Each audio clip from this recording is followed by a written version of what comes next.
Bonjour à toutes et à tous.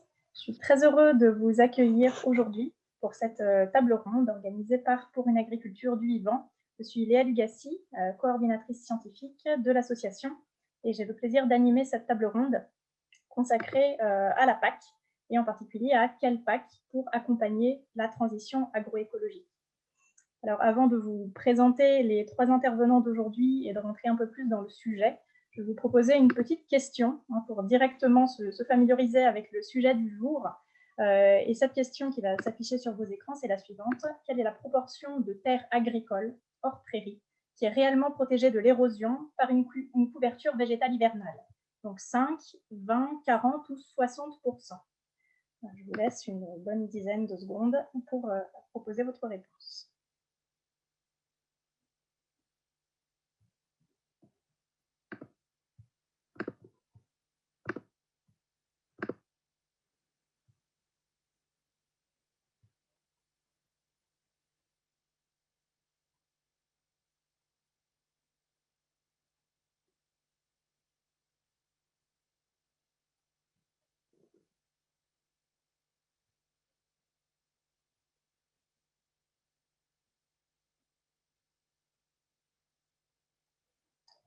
Alors, on a une majorité de bonnes réponses, puisqu'effectivement, on estime, alors les données disponibles datent un petit peu, mais selon les dernières données du recensement agricole européen, il y a effectivement environ 20% des terres arables européennes qui sont protégées par une couverture végétale en hiver. Donc, c'est assez peu au vu des menaces que représente pour les sols et pour la fertilité des sols l'érosion. Alors, quelques mots sur le sujet du jour et le contexte dans lequel on propose cette table ronde, avant de vous présenter les intervenants. Pourquoi une table ronde sur la PAC et la transition agroécologique, dans laquelle vous verrez, on va beaucoup parler de protection et de régénération des sols et des agroécosystèmes en général. Alors, tout d'abord parce que les sols ont été relativement largement oubliés par les politiques agricoles des dernières années, alors même que leur protection et leur régénération, quand ils sont dégradés, contribuent largement à répondre à peu près la totalité des enjeux qui sont aujourd'hui identifiés comme prioritaires pour l'agriculture et plus généralement pour la préservation des écosystèmes. Que ce soit la réduction des pesticides, par exemple, puisqu'on sait qu'une plante ne peut pas être résistante face aux agressions si elle pousse sur un sol qui est dégradé. Aussi pour la restauration de la biodiversité, puisque le sol et la biodiversité et la biomasse qu'il contient est en fait dans les premiers échelons de la chaîne trophique. Donc, si on veut des écosystèmes très riches en biodiversité visible, insectes, oiseaux, mammifères, il faut de la biodiversité dans les sols, donc des sols bien vivants. Au niveau des émissions de gaz à effet de serre et de la quantité de gaz à effet de serre dans l'atmosphère, puisque les sols, en se régénérant, et donc quand la matière organique croît dans les sols, c'est autant de dioxyde de carbone qui n'est plus dans l'atmosphère. On peut également parler du frein à l'érosion, qui est aussi un problème majeur, notamment sur la qualité de l'eau et sur les frais liés au traitement des eaux, par exemple. Et voilà, on peut multiplier comme ça les enjeux qui intègrent et qui devraient intégrer la santé des sols. Et je ne citerai pour finir que celui de simplement assurer et maintenir la production agricole dans des périodes qui vont se multiplier, des périodes de sécheresse, des périodes d'excès d'eau, etc. Et la santé, la bonne structure des sols est aussi un élément clé pour permettre aux agriculteurs de passer ces épisodes en essayant de minimiser les casses. Alors, pour répondre à tous ces enjeux, et répondre vite, puisque les enjeux, eux, n'attendent pas, c'est vraisemblablement la PAC à venir, donc, qui entrera en vigueur en 2023, qui sera absolument fondamentale et qui sera un outil vraiment majeur. Donc, il est important de ne pas louper le coche, d'où le débat du jour sur cette PAC 2023-2027. Alors, je rappelle simplement quelques éléments d'ordre de grandeur sur la PAC au niveau budgétaire. Elle représente environ 9 milliards d'euros par an pour la France, avec un budget qui va être à peu près maintenu à ce niveau-là pour donc la prochaine PAC jusqu'à 2027. Donc, la transition agroécologique massive, c'est-à-dire pas juste celle des agriculteurs les plus motivés et qui n'ont pas attendu les politiques publiques pour s'y lancer, mais bien celle de l'ensemble des agriculteurs et l'ensemble des agricultures, elle ne se fera pas sans la PAC et a fortiori pas contre elle, au vu des montants qu'elle représente. Alors, la nouvelle PAC est un peu différente des anciennes, puisqu'elle on va dire, elle accorde une marge de latitude un peu plus grande aux États. Le cadre est fixé par la Commission européenne et chaque État est en charge d'élaborer son plan stratégique national, qui est une sorte de déclinaison nationale, qui doit être adapté à son contexte, à ses ambitions, à ses envies. Et donc, ce plan stratégique national est en cours de construction actuellement et doit être finalisé par le ministère de l'Agriculture d'ici la fin de l'été. Et je vais bientôt présenter les intervenants. Je veux juste simplement montrer à quel point ce sujet est d'actualité brûlante, puisqu'on a une résolution qui a été votée au Parlement européen en date du 28 avril dernier sur la protection des sols. Et je n'en dirai que 2 phrases, mais ça introduira extrêmement bien le sujet de la table ronde. Cette résolution dit « La PAC doit créer les conditions permettant de préserver la productivité et les services écosystémiques des sols.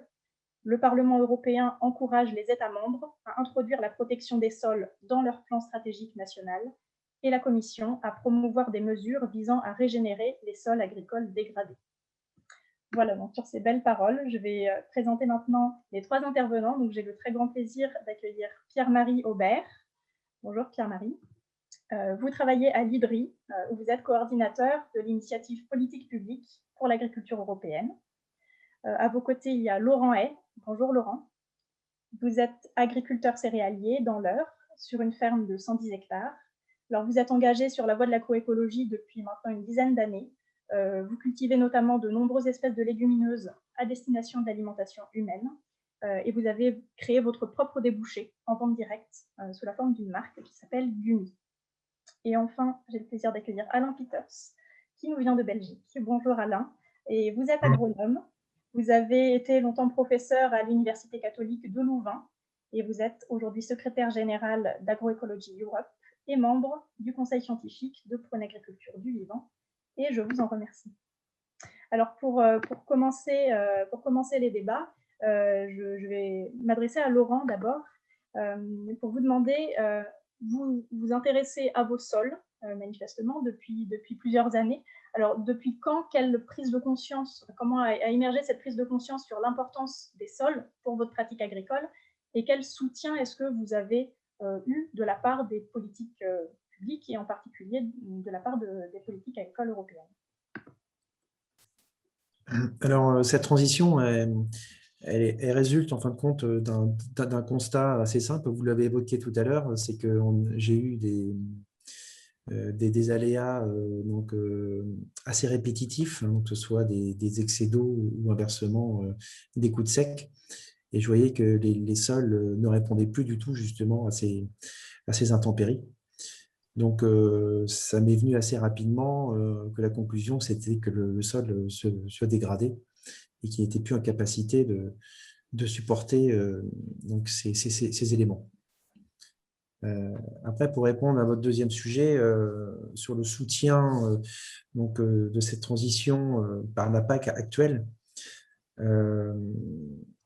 comme ça, à chaud, je vois pas beaucoup d'éléments. J'en ai juste un en tête, c'est certaines régions ont mis en place des mesures agro-environnementales sol. Donc, c'est un dispositif qui peut accompagner les agriculteurs, en effet, dans la transition de l'agriculture régénératrice. Malheureusement, ce dispositif, il est vraiment déployé qu'au bon vouloir des responsables régionaux des agences de l'eau. Donc, voilà, donc, il faut avoir le bon interlocuteur au bon endroit. Et enfin, il faut pouvoir également, pour en bénéficier, il faut être sur une zone de captage. Donc, j'ai envie de dire, c'est 2 éléments qui ne sont pas simples. Hormis ça, je ne vois pas grand-chose qui pourrait accompagner les agriculteurs dans la transition. Et quelles sont les pratiques clés à vos yeux, dans vos itinéraires techniques, on va dire, qui permettent de maintenir les sols, de régénérer les sols et qui mériteraient d'être soutenus? Parce que c'est tout ce qui a trait aux couverts végétaux, par exemple, ce genre de pratiques-là. Ouais. C'est ça. Alors, en effet, oui, on avait une obligation, c'est avec la zone vulnérable de couvrir nos sols, tout à fait. Il faut inciter les agriculteurs à mettre plus qu'une moutarde. Une moutarde, oui, c'est bien, mais ce n'est pas suffisant. On peut s'amuser à créer des mélanges d'espèces très intéressants pour la biodiversité, très intéressant pour le sol. Voilà, des mélanges de crucifères, de légumineuses, de graminées. Alors Pierre-Marie, je vais me tourner vers vous maintenant. Est-ce que vous partagez ce constat d'une place qui a été assez faible sur l'importance accordée à la protection ou à la régénération des sols dans la PAC jusqu'à maintenant? Et est-ce que selon vous, ça devrait être renforcé dans la PAC à venir? Oui, donc pour remettre un petit peu en contexte, par rapport à ce que disait Laurent, donc la PAC c'est le pilier 1, pilier 2, l'essentiel du financement est sur le pilier 1, qui sont maintenant donc, des aides aux revenus. Le pilier 2, donc les fameuses mesures agro-environnementales et climatiques qu'évoquait Laurent, c'est portion congrue, ça reste très important dans les zones où c'est déployé, mais effectivement sur le pilier 1, malgré le dit verdissement de 2013, les mesures qui permettaient, l'orientation des financements vers des pratiques vertueuses pour les sols n'est pas forcément flagrant, en tout cas ni dans la conditionnalité, ni dans les mesures de verdissement, puisque l'obligation de diversification, qui aurait pu être un atout pour les sols, s'est révélée assez faible. Maintenant, je pense qu'une fois qu'on a dit ça, il faut aussi prendre un tout petit peu de recul et bien voir que l'une des raisons qui fait que les sols sont dans l'état où ils sont, c'est aussi une contrainte de rendement. Tu as dit tout à l'heure, Léa, il y a un enjeu de maintenir le niveau de production. Il faut bien voir qu'en Europe de l'Ouest, tout au moins, les niveaux de rendement sont quasiment proches de ce qu'on estime être le potentiel hydraulique maximum, et que c'est la raison pour laquelle les sols sont dans l'état où ils sont, c'est aussi qu'on a recours de plus en plus à des intrants de synthèse dans des systèmes qui sont de plus en plus simplifiés, et que ce besoin de rendement très élevé, en tout cas sur les productions végétales, il est lié tout simplement au fait que 60% de nos céréales et 70% de nos oléoprotéagineux, ils partent en alimentation animale. Donc il y a aussi un enjeu de ce côté-là. Maintenant, une fois qu'on a dit ça, on n'a pas réglé le problème de la transition des gens qui sont en grande culture vers des pratiques plus conservatrices des sols, mais je voulais quand même refaire cette mise en contexte. L'état des sols, il est lié à la pression de rendement. Et si on ne baisse pas cette pression de rendement en réduisant la demande de feed notamment, d'alimentation animale, je ne pense pas qu'on puisse aller facilement vers la régénération des sols là où on le devrait. Voilà. Après, en termes de mesures d'accompagnement pour la transition, on accepte qu'on va arrêter d'essayer d'augmenter encore les rendements qui sont de toute façon arrivés à un plateau. Il y a deux phénomènes aujourd'hui sur les rendements. Il y a d'abord le plateau, et puis il y a l'augmentation de la variabilité interannuelle qui pose d'énormes problèmes, qu'a évoqué évidemment Laurent à l'instant. Donc, si on arrête de se dire qu'on va encore augmenter de 30 ou de 50% d'ici 2030 ou 2050 les rendements, comment on accompagne la transition? On l'a dit, il y a des enjeux de diversification. Tu as dit tout à l'heure que dans le système de Laurent, il y avait pas mal de légumineuses, des choses très diversifiées. La diversification, visiblement chez Laurent, il y a eu cette possibilité de créer des débouchés en vente directe. Il y a forcément un enjeu de structuration des débouchés pour l'agriculteur. Quand il faut gérer 3 spéculations sur la ferme, quand il faut en gérer 8, ce n'est pas la même chose. Donc, qu'est-ce qu'on met en place comme dispositif pour accompagner cette transition? Ça, c'est vraiment le challenge qui, aujourd'hui, n'est pas réellement pris à bras-le-corps par les dispositifs qui sont en préparation dans le cadre du PSL. Voilà, je m'arrête là à ce stade, mais tu fais compléter autant que de besoin.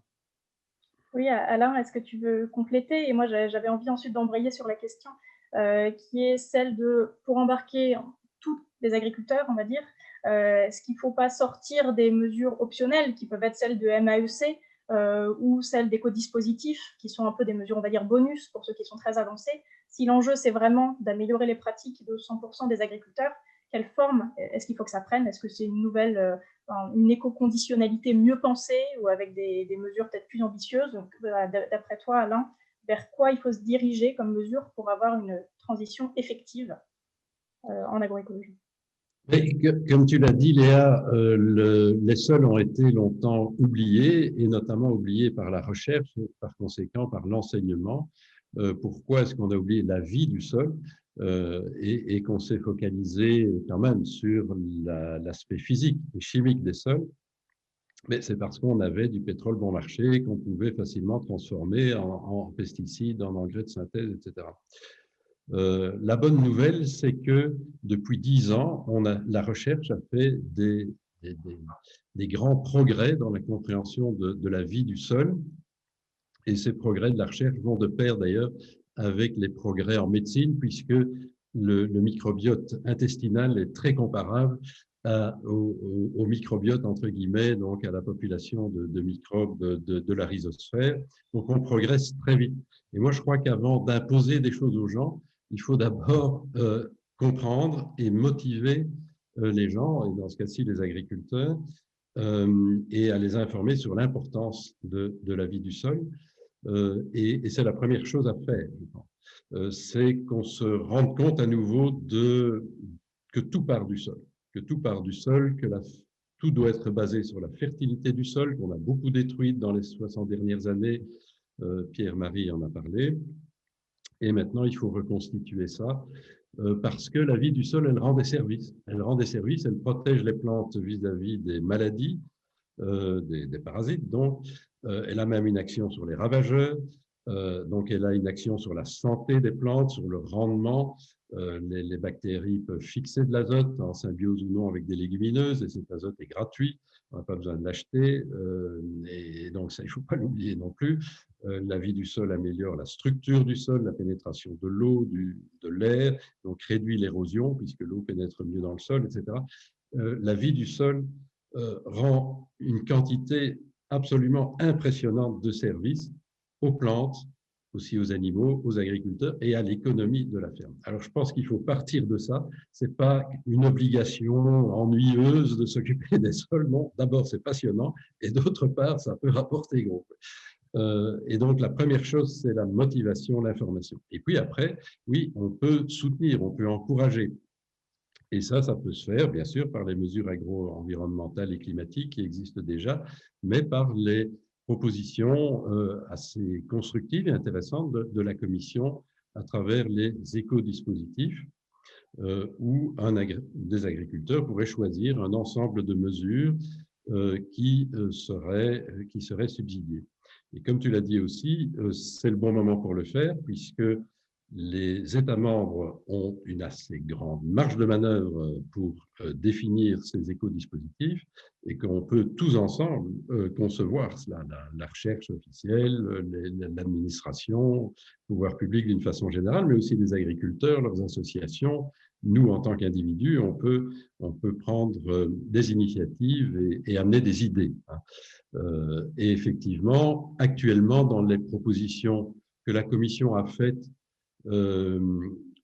sur les écodispositifs, elle a rédigé un tableau avec une sorte de liste de mesures possibles pour inspirer les États membres. On pourrait ajouter davantage de mesures pour restaurer la fertilité des sols et donc en faire profiter des agriculteurs des subsides qui sont liés à ces écodispositifs. D'accord.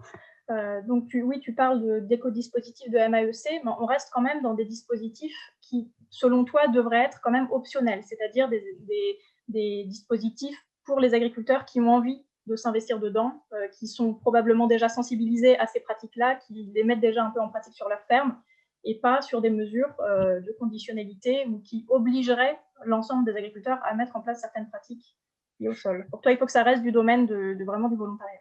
Non, à mon avis, il faut les deux, mais ce n'est pas selon moi, c'est la PAC qui rend les mesures agro-environnementales et climatiques optionnelles et les écodispositifs aussi. Mais même dans l'ancienne PAC, il y avait des mesures obligatoires dans la conditionnalité, elles seront maintenues, et notamment la couverture du sol, puisque tu as choisi de démarrer cette session par une question sur la couverture des sols en hiver. C'est quelque chose d'absolument essentiel, effectivement, et ça, c'est déjà partiellement obligatoire, mais ça pourrait encore être renforcé pour que les sols ne restent plus jamais nus, hein, et qu'on essaye d'utiliser aussi des couverts complexes et pas seulement de la moutarde, comme le disait Laurent, mais de magnifiques mélanges comme celui qu'on voit derrière toi, Léa, qui comprennent peut-être une dizaine d'espèces, 6 à 7 familles différentes, qui stimulent énormément la vie du sol, bien sûr, qui protègent le sol des UV, les ultraviolets émis par le soleil, stérilisent les sols, hein, et c'est pour ça aussi qu'il faut les couvrir, pour que le rayonnement solaire soit capté par les plantes, fasse de la biomasse, mais protège aussi les micro-organismes qui vivent en surface. Et donc, ces mélanges complexes très dense, non seulement contrôle les adventices, qui permet de réduire l'utilisation d'herbicides, stimule la vie du sol, les plantes qui suivent, les cultures qui suivent sont en meilleure santé et on peut donc réduire l'utilisation de fongicides. Il y a généralement une grande proportion de légumineuses dans ces mélanges et donc il y a de l'azote qui est disponible pour les cultures suivantes. On peut réduire les quantités d'azote de synthèse. Donc ces mélanges ont un coût, c'est certain, mais permettent des économies dans les autres intrants, engrais, pesticides. Et donc on transforme des semences, mais qu'on peut produire aussi partiellement soi-même sur la ferme, en économie d'intrants. Oui, cette question des couverts végétaux, elle est assez intéressante à creuser. Pierre-Marie parlait tout à l'heure du danger de la course au rendement qui épuise les sols, surtout quand ça se fait à grand renfort d'intrants de synthèse.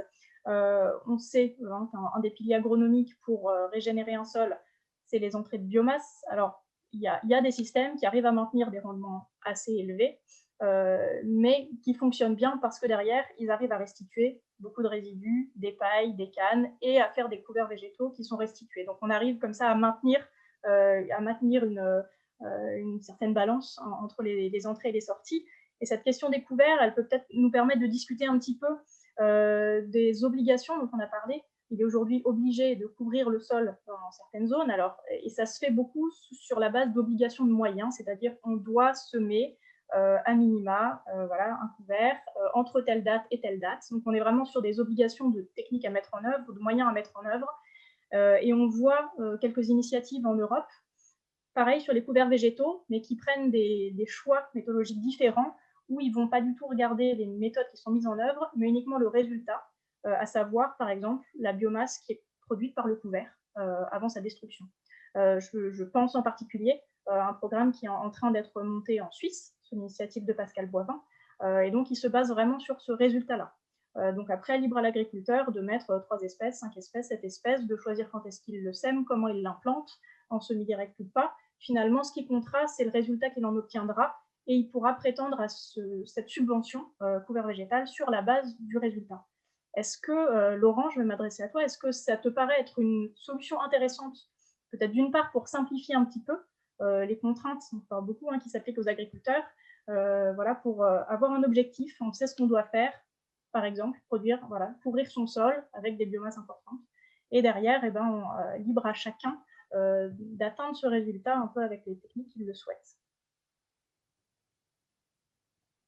Ton micro est coupé, tu peux le réactiver. Pardon, j'ai coupé le micro. C'est un modèle, oui, en effet, qui est intéressant. Ça peut motiver quand même, comment dire, un certain nombre d'agriculteurs qui ont un peu de difficulté à franchir le pas. Là, clairement, on leur demande du résultat, donc j'ai envie de dire, le portefeuille parlera.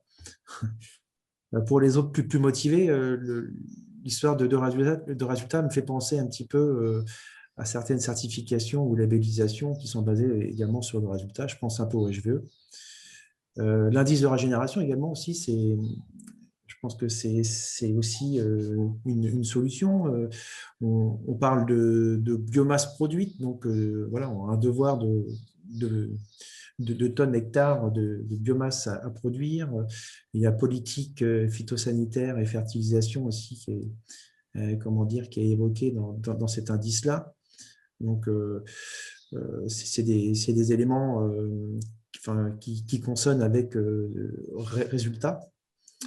Donc, on pourrait simplifier en fait le quotidien de l'agriculteur qui est déjà engagé dans ces démarches-là ou qui utilise ce type d'outils pour ne pas avoir à faire de double saisie, par exemple, ou alors pour que les audits des certifications soient substitués aux vérifications de la PAC. C'est des choses comme ça que j'ai en tête.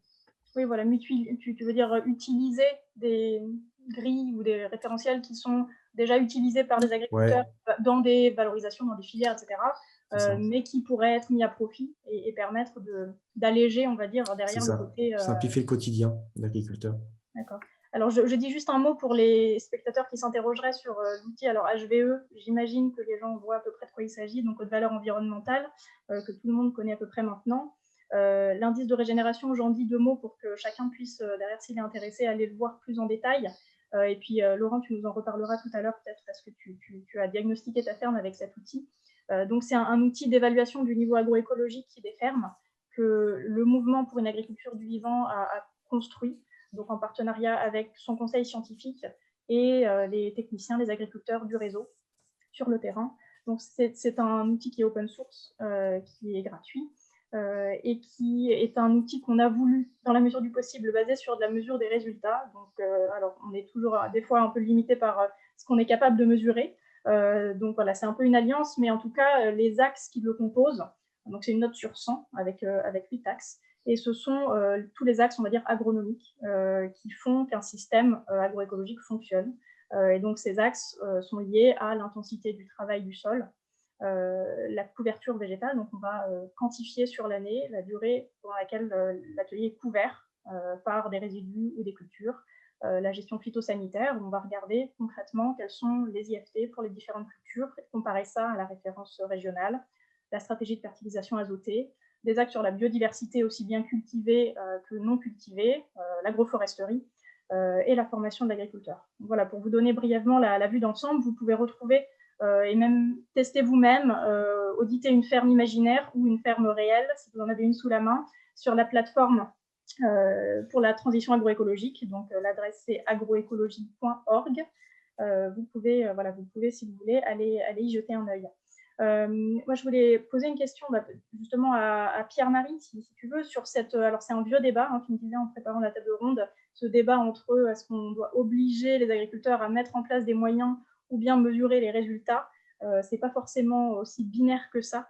Est-ce que tu peux nous détailler un petit peu et nous dire finalement, entre les deux, entre obligation de moyens, mesure des résultats, vers quoi il faut faire pencher la balance pour avoir une transition agroécologique réelle et rapide?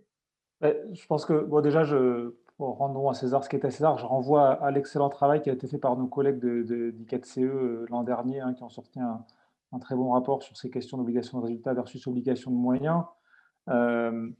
Donc, pourquoi est-ce que c'est un vieux débat? Parce qu'en fait, en particulier en agriculture, les résultats qu'on veut mesurer sont souvent des résultats de moyen, parfois même de long terme, pour lesquels il n'est pas toujours le lien direct entre la pratique agricole ou les changements agricoles et le résultat ne sont pas toujours aussi directs. Il y a peut-être d'autres facteurs qui rentrent en jeu, etc. Et donc, ce n'est pas évident du tout de dire il y a des obligations de moyens versus des obligations de résultats. Je donne l'exemple typique, hein, du stockage de carbone dans les sols, qui est quelque chose d'assez compliqué. On peut imaginer, quand on veut encourager le stockage de carbone dans les sols, rémunérer sur la base de 3 indicateurs assez contrastés qui vont du obligation de moyens vers obligation de résultat. On va voir que ça pose des questions de nature assez différente. Le niveau, j'allais dire, le plus évident, qui est le plus souvent mobilisé, c'est de dire, ben voilà, il y a une gamme de pratiques pour lesquels on sait que l'accroissement de carbone organique des sols va être de X par an. Par exemple, si on fait des couverts intermédiaires sur X mois dans l'année, si on plante des haies, etc. Ça, c'est le niveau 0. On a une obligation de moyens, on oblige l'agriculteur, où on dit le paiement du service, il est associé au respect d'un ensemble de pratiques dont on fait l'hypothèse par le travers des différents travaux qu'on a ou des modélisations qu'on a, qu'elles vont permettre un stockage X. Il y a un deuxième niveau plus fin qui est de dire, bon, bah, en fait, au-delà des données, on va dire, moyennées à l'échelle nationale, par exemple, on va aller travailler à l'échelle d'une ferme et sur la base de données pédoclimatiques et d'un suivi précis des pratiques de l'agriculteur, on va faire un bilan carbone à l'échelle de la ferme et on va dire, bah, voilà, on peut estimer sur la base de ce modèle-là qu'il y a eu effectivement, compte tenu des successions climatiques et des conditions édaphiques concrètes de cette ferme-là, que l'accroissement a été de temps, donc le contrat est rempli, donc on paye. Et puis, on peut aller un peu plus loin et se dire, bah non, en fait, finalement, on va vraiment mesurer le carbone organique des sols et on va faire des relevés tous les ans sur la même parcelle, en des points X, Y, Z de 3 parcelles de la ferme, etc. Évidemment, le coût est croissant de l'obligation de moyens vers l'obligation de résultat. Et ensuite, il y a d'autres problématiques qui rentrent en ligne de compte. Et typiquement, quand on regarde le deuxième niveau là, sur un bilan carbone, en fait, derrière la modélisation qui va faire croire à une forme de précision, il y a aussi tout un tas de boîtes noires qui sont derrière, qui créent aussi de l'incertitude qui est invisibilisée. Donc, il ne faut pas forcément croire que plus on se rapproche de l'indicateur de résultat, et meilleur c'est. Ça, c'est juste pour donner un tout petit peu de contexte et expliquer de quoi on parle. Et en fait, bien souvent, l'obligation de moyens est en fait ce qu'on a trouvé de plus simple et de plus opérationnel pour inférer un résultat. Et pour moi, il n'y a pas de raison d'opposer de manière binaire, comme ça a été dit, l'obligation de moyen versus l'obligation de résultat. Souvent, le moyen, c'est un proxy utile pour le débat et en tout cas un moyen d'appréhender un enjeu de résultat. Ceci étant posé, la question était qu'est-ce qu'il faudrait mieux favoriser? En fait, ce qu'on voit, ce qu'on a souvent dit, c'est l'obligation de résultat, c'est compliqué parce que c'est trop lourd à monitorer et donc on ne va pas pousser trop coûteux, etc. En fait, ce qu'on se voit, c'est qu'il y a un certain nombre de pratiques dans le rapport de nos collègues d'ICATCE que je mentionnais tout à l'heure. On voit bien qu'il y a un certain nombre de mesures qui sont liées à l'obligation de moyens, type les MAEC, qui sont aussi très coûteuses à monitorer, notamment parce qu'on a décentralisé de manière très forte la définition et la mise en œuvre des MAEC au niveau des régions. Et donc, c'est devenu quelque chose d'assez complexe à administrer. Donc, les coûts de suivi et les coûts de transaction associés au déploiement de la mesure sont importants, alors que des obligations de résultat basées, par exemple, typiquement sur le label AB, qui est une forme d'obligation de résultat, permettent, avec une forme de générosité, d'être beaucoup plus opérationnels. Donc, la question, elle ne va pas tellement être dans l'obligation de moyens versus l'obligation de résultat, mais dans la générosité des méthodes de mesure et dans leur capacité à être déployées à grande échelle et dans les coûts de transaction qui sont associés au déploiement de la mesure. Une fois qu'on a posé ça, il y a des arbitrages, il y aura toujours des arbitrages qui devront être faits. Et si je prends quelque chose qui est émergent en France et que la Commission regarde de manière extrêmement, avec un œil extrêmement attentif, à savoir le label bas carbone, ça paraît être un dispositif relativement intéressant à suivre, qui est un mix entre obligation de résultat et obligation de moyens, donc au milieu de ce continuum que j'évoquais tout à l'heure, et qui finalement, c'est ce qui a été évoqué tout à l'heure par Laurent, permettrait de s'appuyer sur des dispositifs existants pour faire de la rémunération publique. Et là, l'intérêt, c'est aussi de créer de l'additionnalité entre financement public et financement privé. Puisque le label bas carbone, c'est aussi quelque chose qui permet d'avoir des financements privés avec une reconnaissance publique du dispositif. Donc, ça donne aussi des garanties.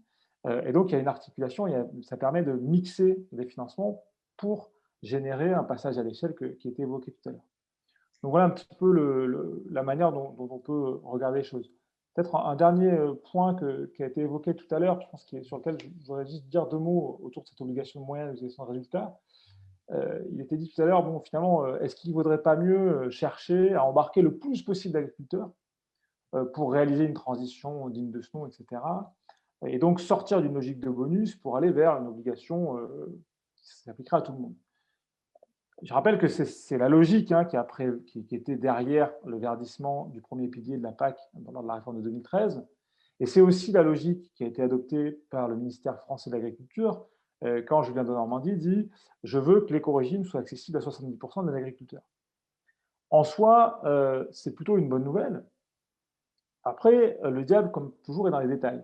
Et si, au motif que 70% des agriculteurs soient éligibles à l'éco-régime, on en fait quelque chose qui est une coquille vide, ce qui est en train de se passer, en fait, on a complètement raté la marche. Aujourd'hui, la discussion en cours, c'est est-ce qu'on fait un HVE 2+, enfin une certification environnementale de niveau 2+, ou du HVE pour mettre l'éco-régime. Donc, pour ceux qui nous écoutent, le HVE, c'est le dispositif aux valeurs environnementales qui a été créé par le ministère suite au Grenelle de l'environnement en 2007. Quel que soit le choix final entre une certification environnementale de niveau 2+, ou le HVE, on sera de toute façon très très loin des ambitions qui ont été posées par la Farm to Fork, en particulier de la stratégie fourchette à fourchette. Et donc la question, elle est double pour moi. Elle est, quel dispositif progressif on met en place pour embarquer? Et je pense que l'objectif d'embarquer, il est clair, il est nécessaire. Et donc, il faut une progressivité. Il faut des escaliers. On ne demande jamais à quelqu'un de faire un saut à la perche de 6 mètres du premier coup. Mais il faut que la perche, elle soit à 6 mètres. Il ne faut pas qu'elle soit à 2 mètres. Si elle est à 2 mètres, on peut faire du fausse burie, on y arrive. Et donc, aujourd'hui, le problème qu'on a, c'est qu'on a des dispositifs de verdissement qui ne sont pas assez ambitieux et pour lesquels les marges ne sont pas assez découpées et les dispositifs d'accompagnement ne sont pas suffisamment clairs. Donc voilà, un petit peu la manière dont moi je comprends les problématiques aujourd'hui.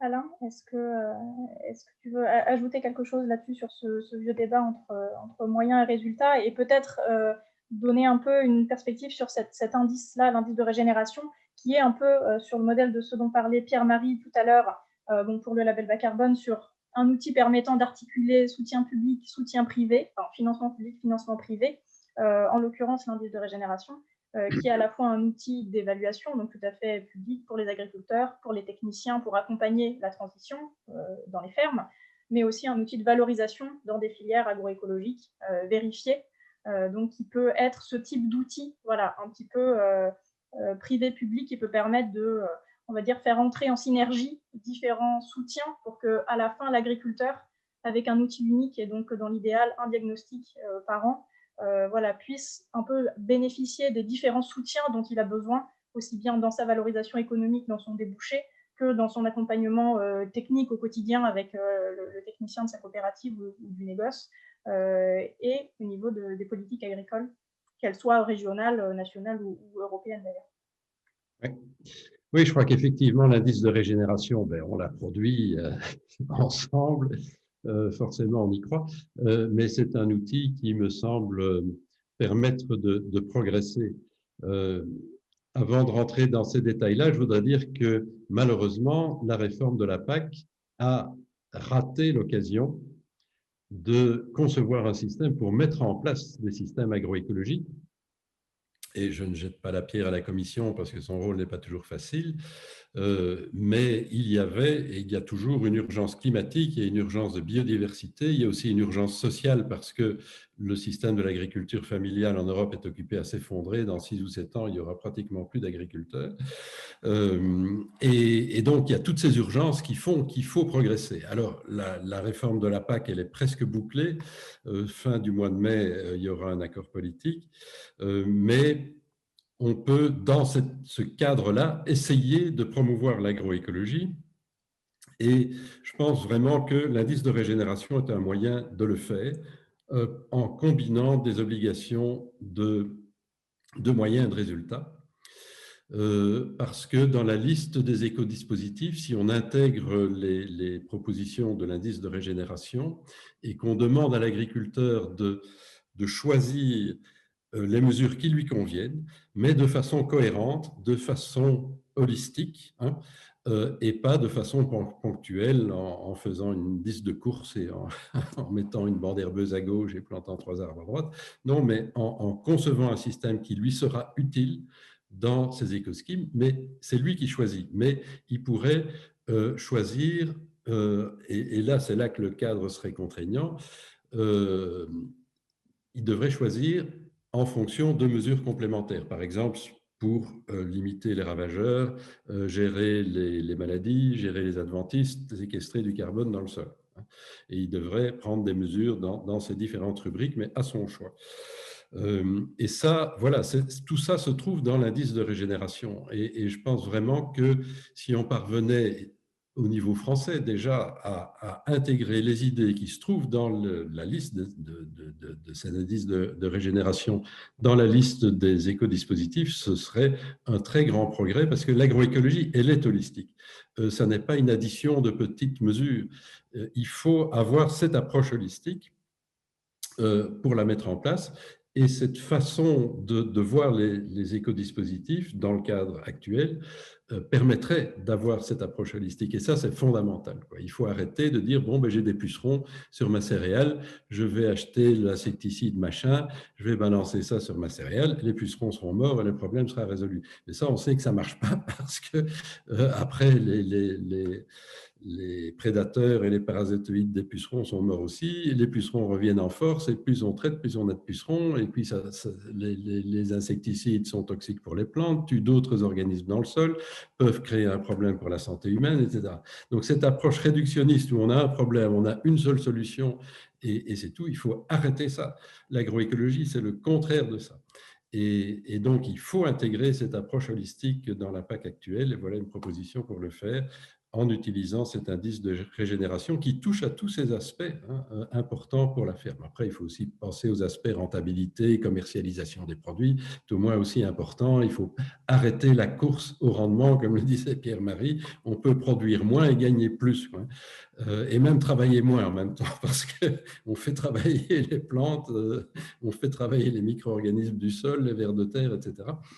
Eux, ils travaillent 7 jours sur 7, 24 heures sur 24, et on peut travailler moins dans la production pour dégager du temps pour la transformation et la commercialisation des produits, qui sont des activités beaucoup plus rentables que la production, et avoir cette approche holistique au niveau technique que permet l'indice de régénération. Voilà. Je crois que la transition est toute trouvée avec Laurent, qui est une incarnation parfaite de ce qu'Alain vient de dire.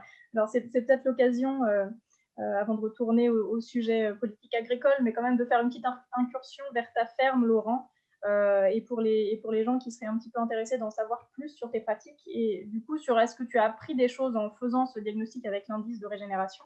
Est-ce que ça te permet du coup d'avoir une vision un peu globale sur ta ferme? Est-ce que ça conforte plutôt la vision que tu as, ou est-ce que ça t'apporte des éléments peut-être de réflexion sur certains axes agronomiques ou agroécologiques de ta ferme qui sont soit des points très forts, des points un peu plus faibles que tu peux être amené à travailler ou vers lesquels tu souhaites évoluer? Alors, dans un premier temps, déjà, en tant qu'usager, je vais dire que je vais être très objectif là-dessus. C'est un outil très simple, un outil diagnostique très, très simple. On va dire, au départ, on vous dit vous avez besoin de 4 types de documents, et une fois que vous avez ça en main, j'ai envie de dire, en 1 heure, vous avez balayé le diagnostic. Donc, c'est très simple, c'est rapide. En 1 heure pour faire un diag, je dis c'est pas mal. Simple, mais pas simpliste, on va dire. Oui, simple à renseigner. Et au final, en effet, derrière, au final, vous avez un outil de mesure de l'état de santé du sol et de l'écosystème, assez complexe au final, du coup. Il balaye pas mal d'éléments. J'ai pris quelques notes, la couverture des sols, le travail des sols, la séquestration de carbone, les politiques phytosanitaires et de fertilisation, la biodiversité dans son ensemble et l'agroforesterie. Mais en fait, il ne s'arrête pas là. Je trouve qu'il intègre également des notions de formation, donc c'est bien du coup.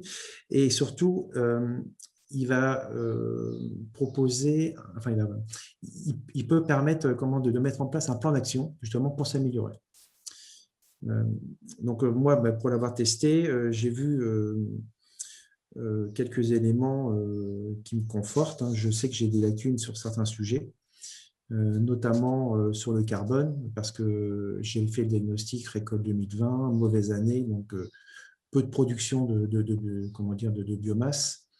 Dans mon assolement, j'ai les cultures de l'intextile qui exportent la totalité de la biomasse. J'ai un projet de plantation de haies, de maillage bocager, j'ai envie de dire, ça a complètement du sens là-dessus. Et puis un projet d'intégration de compost via une collectivité locale, et ça a du sens, on va dire, par rapport aux notes carbone que le diagnostic a pu ressortir sur la ferme. D'accord, merci Laurent. Et je rebondis peut-être sur un des points. Tu as cité une de tes pistes d'amélioration, et qui est souvent une piste d'amélioration qu'on va ressortir de beaucoup de diagnostics qui sont faits sur les fermes, c'est celle des entrées de carbone. Et on voit bien que quel que soit le label des fermes, la certification des fermes, qu'elle soit conventionnelle, mais qu'elle soit bio, qu'elle soit HVE, c'est souvent le point le plus faible, c'est-à-dire combien on arrive à restituer de carbone. Alors en bio, souvent on est faible parce que les rendements sont moins élevés, mais du coup, en général, qui dit rendement élevé dit plus faible restitution de résidus, et donc c'est un petit peu par là qu'il faut essayer d'enclencher le cercle vertueux, c'est arriver à produire de la biomasse. Alors ça ne passe pas forcément par des gros rendements, ça peut être des variétés avec beaucoup de paille, ou bien des couverts, etc., mais c'est par là souvent qu'on arrive à relancer le cycle. Et pour moi, c'est l'un des points sur lesquels cet outil, la LIR, peut être intéressant, c'est que quelle que soit la labellisation, donc quels que soient quelque part les moyens mis en œuvre, les choix techniques, le cahier des charges dans lequel on s'inscrit, on va pouvoir voir si on est sur un cycle de régénération de son système ou pas, si on est au tout début, si on est déjà bien avancé ou si on n'y est pas du tout encore.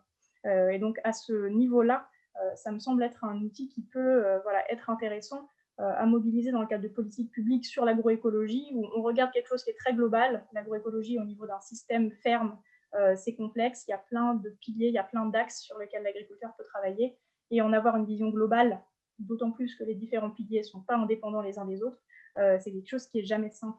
Et peut-être, Pierre-Marie, si tu veux réagir sur ce qu'avait dit Alain et qui est intéressant sur le fait que cette agroécologie est systémique et que parfois dans les politiques agricoles, qui sont souvent un petit peu saucissonnées, on peut avoir une MAEC réduction des phytos, une MAEC sol par exemple. Bon, les deux sont dans la pratique assez liés. En général, sur un sol très vivant, on tend à avoir des plantes qui ont une nutrition plus adaptée, qui sont plus résistantes aux ravageurs.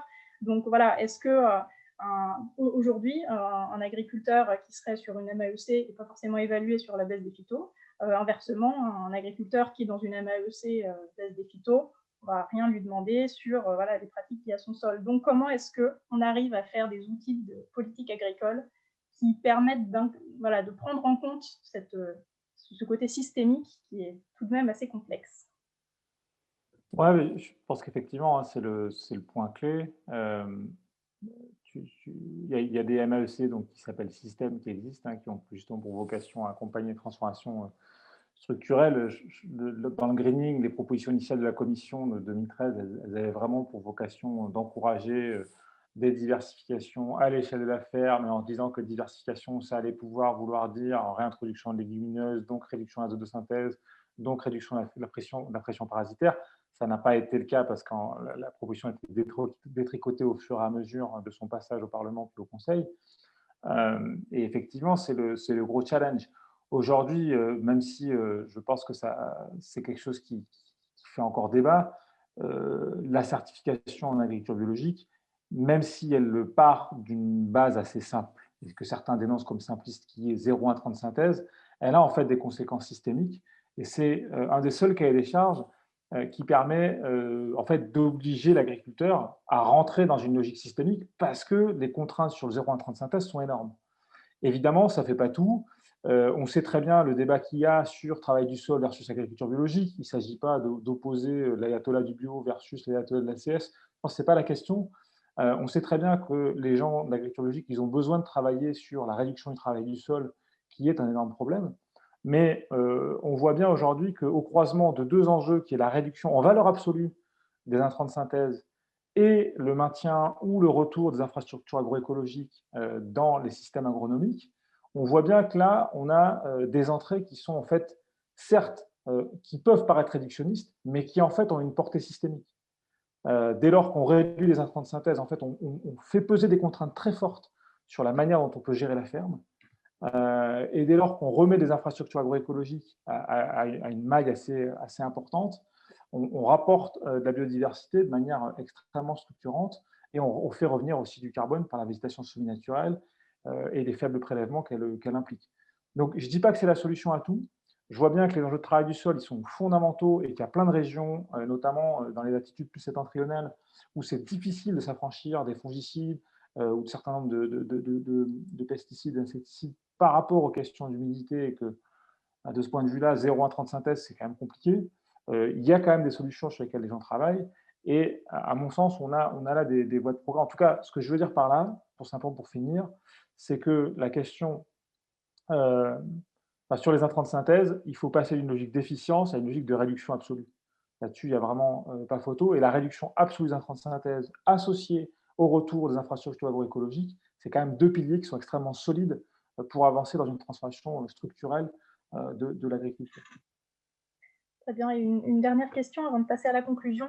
Dans la nouvelle PAC, alors corrigez-moi si je me trompe, hein, mais ce système le deuxième pilier, donc soutien à la ruralité, qui est aujourd'hui cofinancé entre l'État, l'Europe et les régions, sera toujours cofinancé. On y voit d'ailleurs des disparités. Hein. Tout à l'heure, en introduction, Laurent mentionnait certains certaines MAEC qui existent dans certaines régions et pas dans d'autres. La MAEC Sol qui est née plutôt dans l'Ouest, région Bretagne, qui n'existe pas dans plein de régions. Donc on a un peu des disparités régionales.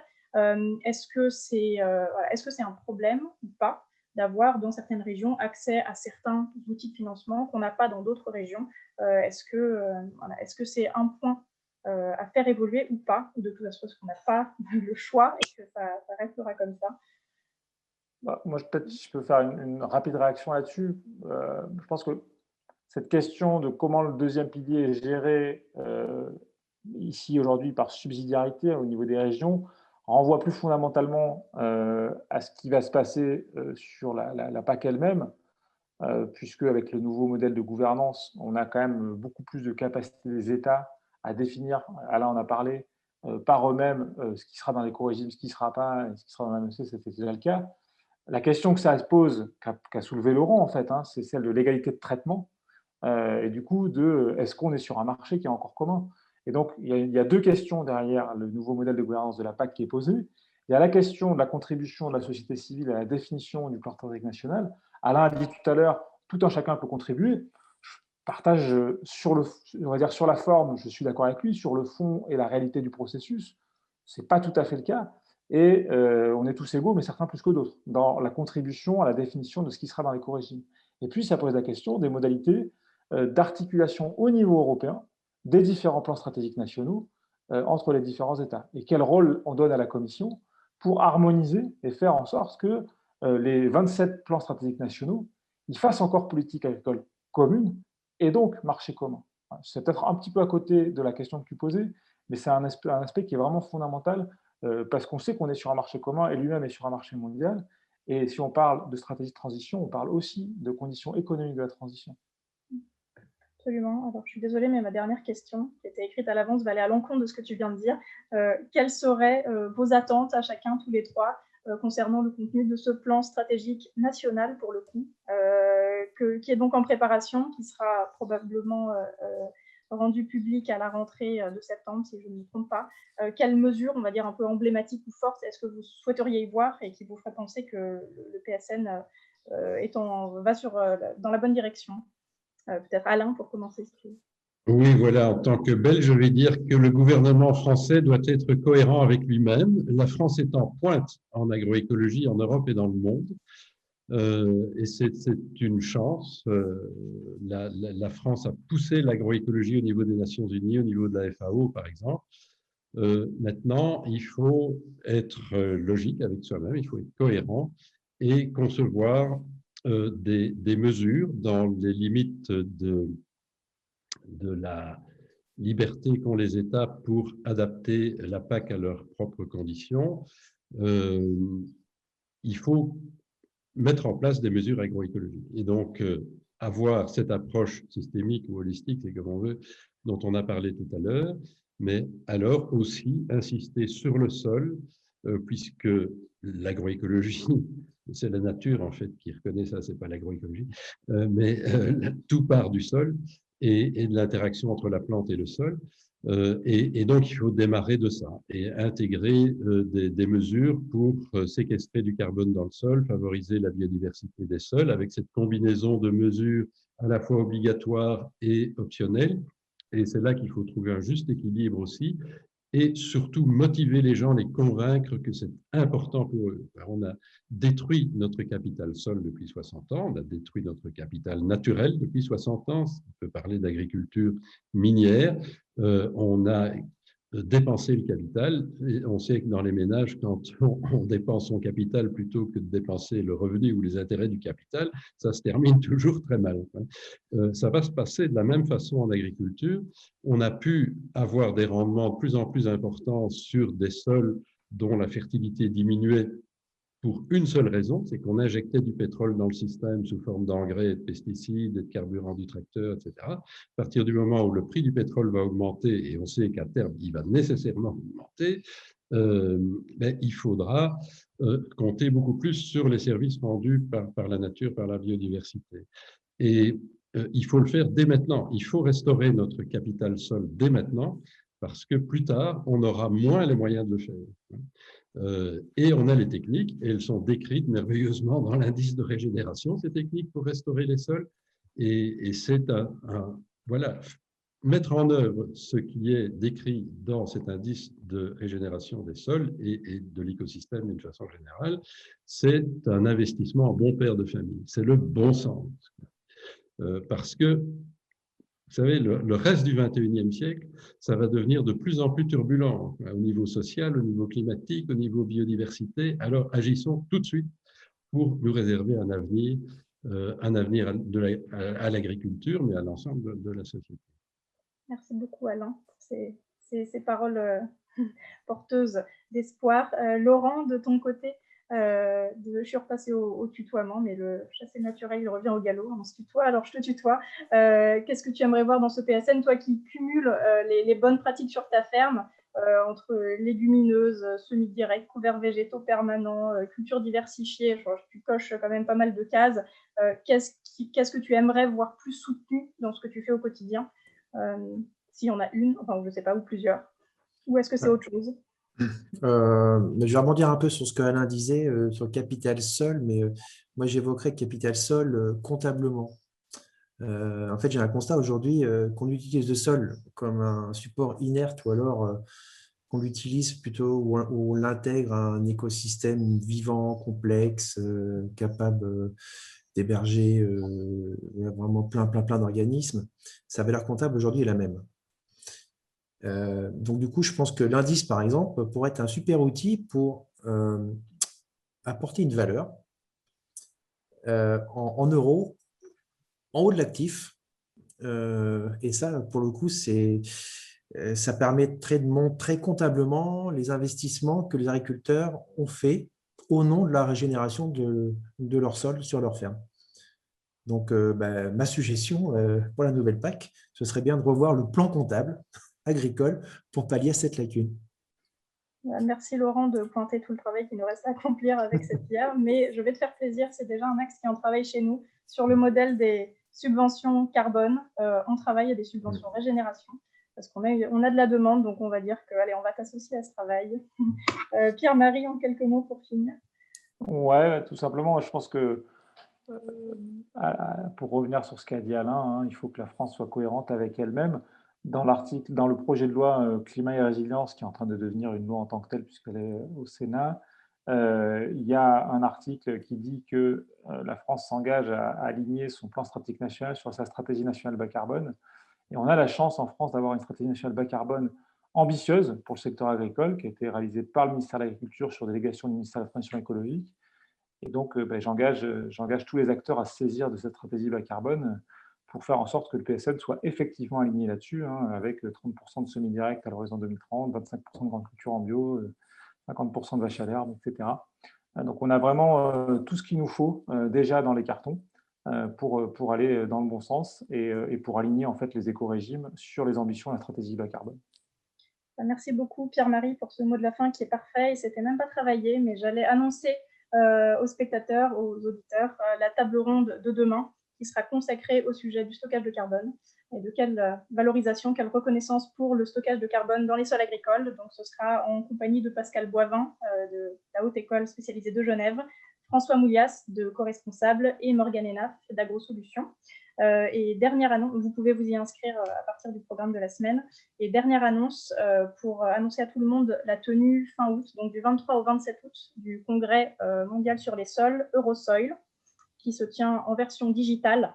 Et donc en parallèle de ce congrès scientifique, il y a une session qui s'appelle Connect People and Soil, justement pour faire dialoguer des agriculteurs, des filières, des entreprises de l'agroalimentaire, des ONG, des associations, et tous les gens intéressés de près ou de loin par la conservation des sols, la restauration des sols. Voilà, donc je vous invite chaudement à vous y inscrire ou à organiser des événements dans ce cadre. Enfin, il me reste à vous remercier tous et à vous souhaiter une très bonne fin de journée. Au revoir.